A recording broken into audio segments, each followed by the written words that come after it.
De retour d'Alsace ce week-end où j'ai pu déguster en nombre les 2014, très grand millésime pour les blancs, pour la région, équivalent pour moi et pour beaucoup de vignerons que j'ai pu rencontrer sur le grand millésime 2010, millésime mûr et avec des belles tensions, hein, sans doute un millésime de garde.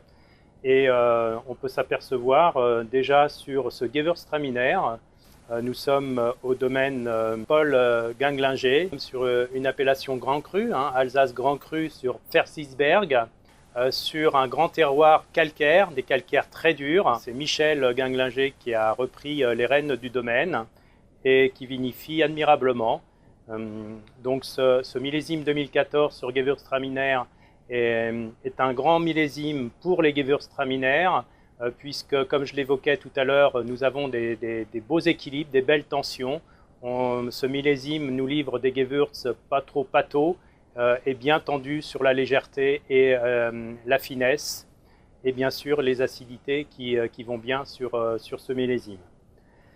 Nous voyons qu'au niveau de la robe, on a déjà pris pas mal de couleurs, alors que nous sommes sur 2014.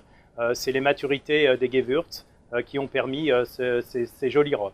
Beaucoup de gras au domaine, hein, on travaille énormément la vigne, on est selon des méthodes biologiques, non certifiées, mais avec une très très grande attention au cycle cultural. Donc faible rendement, on le voit, il y a énormément de gras sur ce vin. C'est très joli à l'œil.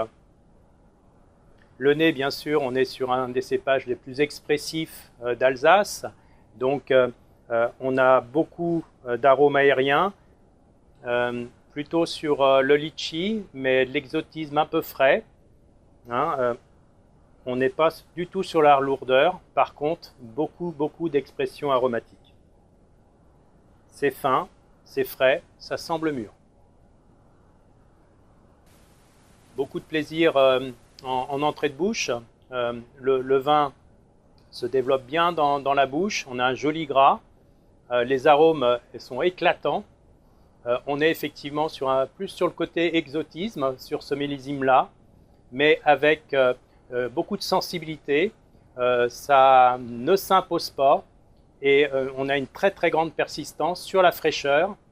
Les alcools sont absolument très bien digérés. On a un vin sur Gewürztraminer qui est très rafraîchissant sur ce millésime. Alors c'est assez rare que j'évoque un Gewürztraminer au service d'un apéritif, mais voilà, sur son côté rafraîchissant, sur son côté très gourmand, sur cette finesse de Gewürztraminer, je vous préconise de pouvoir ouvrir ce Gewürz à ce stade-là en apéritif. C'est pas toujours simple de servir un Gewürz sur un plat. Moi, j'attends plutôt la fin du repas. On est bien sûr sur le traditionnel Münster. Vous savez que les Alsaciens aiment bien servir les Gewürztraminer, en l'occurrence sur un millésime tendu comme ça, sur le Münster. Moi, j'aime bien également les servir sur des salades de fruits. Et je n'oublie pas de mettre un demi-verre de Gewürztraminer en fond de salade de fruits. Tout ce dernier week-end, j'ai goûté beaucoup de 2014. Et sur Gewürztraminer, je tiens vraiment à féliciter Michel Ganglinger sur le joli travail et sur le joli Gewürztraminer Grand Cru Fersisberg qui nous livre aujourd'hui.